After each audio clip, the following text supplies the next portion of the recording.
So Inês Laranjeira is going to go first with her talk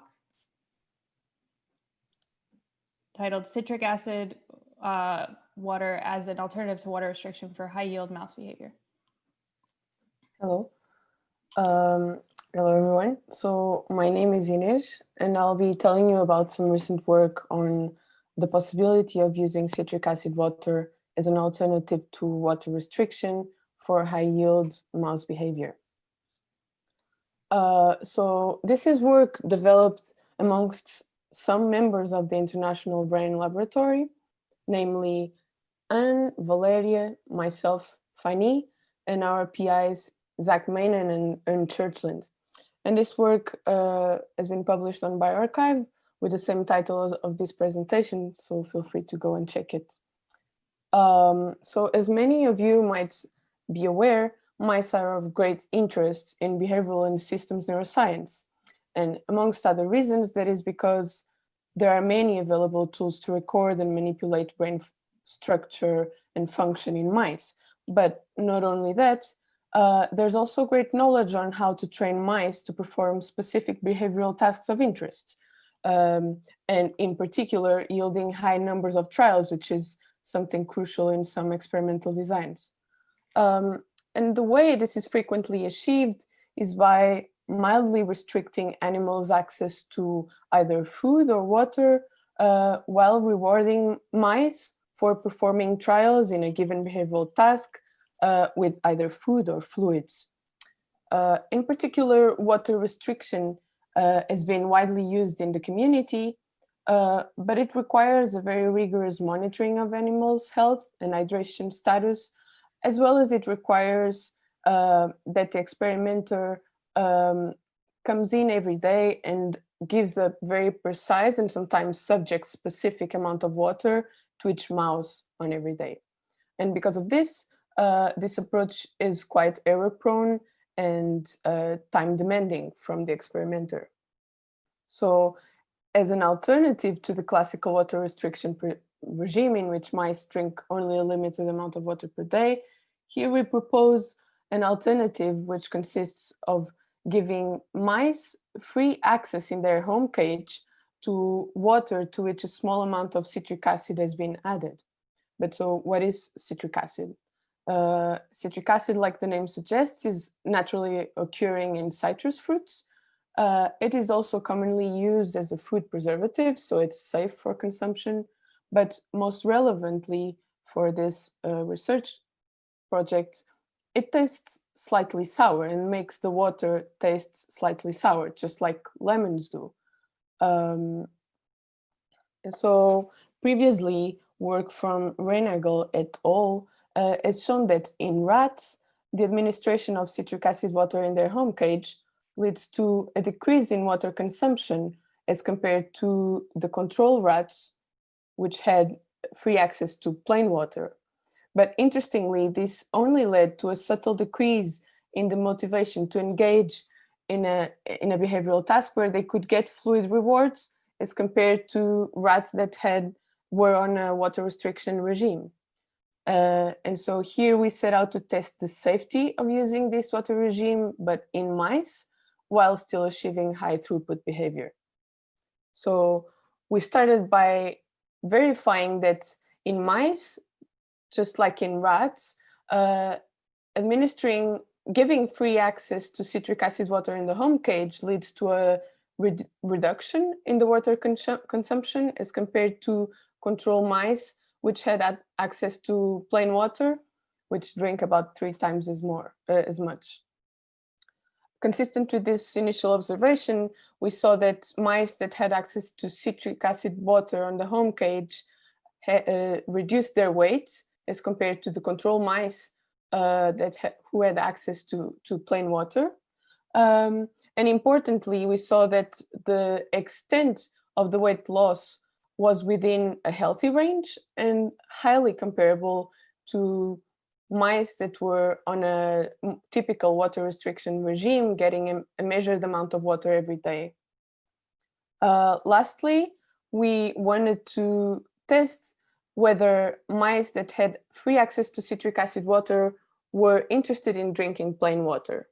And for this, we placed the mice in a new cage where they could have access to plain water during up to 5 minutes.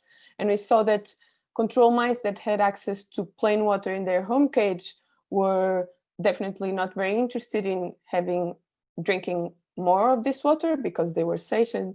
But mice that had access to citric acid water instead in their home cage were motivated to drink plain water in comparable amounts to mice on a more typical water restriction regime, which had a measured amount of water, drank a measured amount of water every day.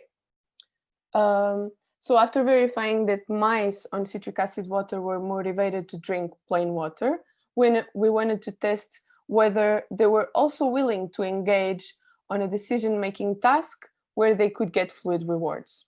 For that, we tested a different cohort of mice that performed the visual discrimination task at expert levels. And this task is the official IBL task, of which Xiqin will talk about, and you might learn more on the preprint on bioRxiv. So I should say that for the different water regime protocols that we tested, all animals were trained on weekdays, but not on weekends. And so we saw that, as expected, control mice that were given plain water throughout the week had the highest weights and performed the least trials. One other approach that we tested that is sometimes used in the field was to give free access to plain water during weekends, but not during the week. And so we saw that for these mice, their weight decreased throughout the week and trial counts increased. Lastly, for the more typical approach of giving mice a measured amount of water every day, we saw that mice performed high trial counts throughout the whole week. So then we wanted to compare the effect of giving free access to 2% citric acid water on the home cage and tested its effects on weight and trials for comparison. And we tested the effect of citric acid water in two regimes. One in which mice had access to this water throughout the whole week, and one other approach in which we only gave citric acid water in the home cage during weekends, so in non-training days. And we were pleased to see that mice that had free access to citric acid water were motivated to do many trials overall in amounts comparable to mice on a typical water restriction regime, especially when citric acid water was administered only on weekends. So finally, we leveraged on the big behavioral data set that the IBL has produced. We included up to 140 mice in this analysis. And these mice were trained on the IBL's visual discrimination task that I just mentioned for the previous experiment.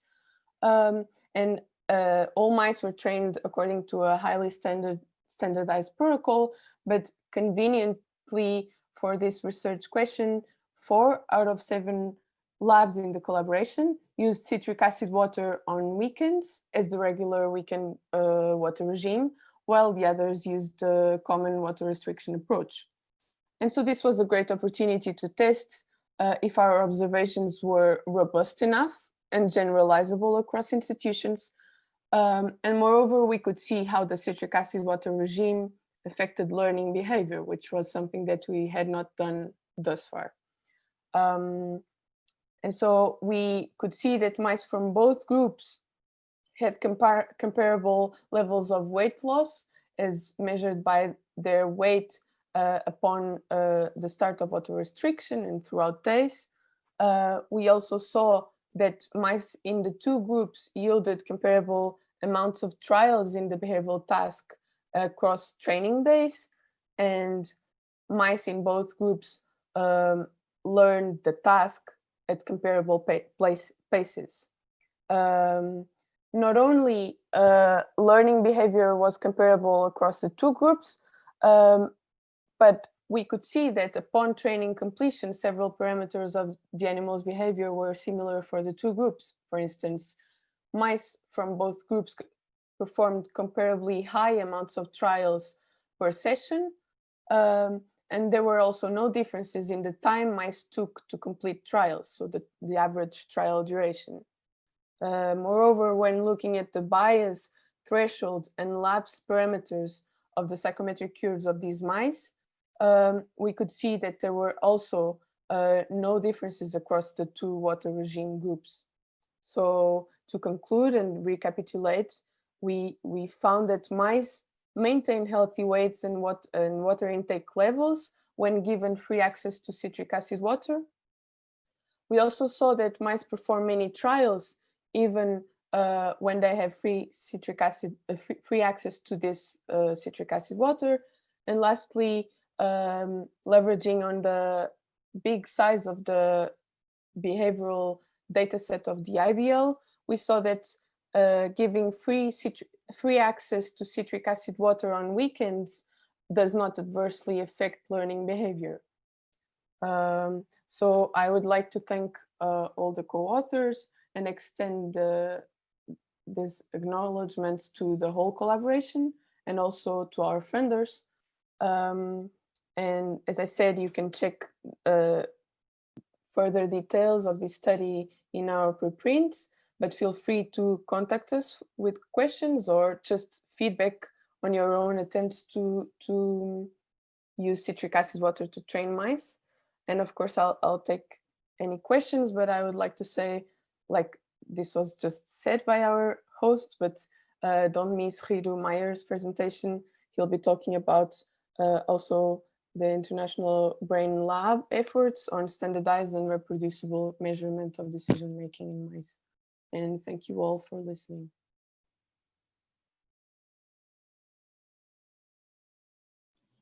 Thanks, that was a great talk. Does anyone have any questions they want to ask about it?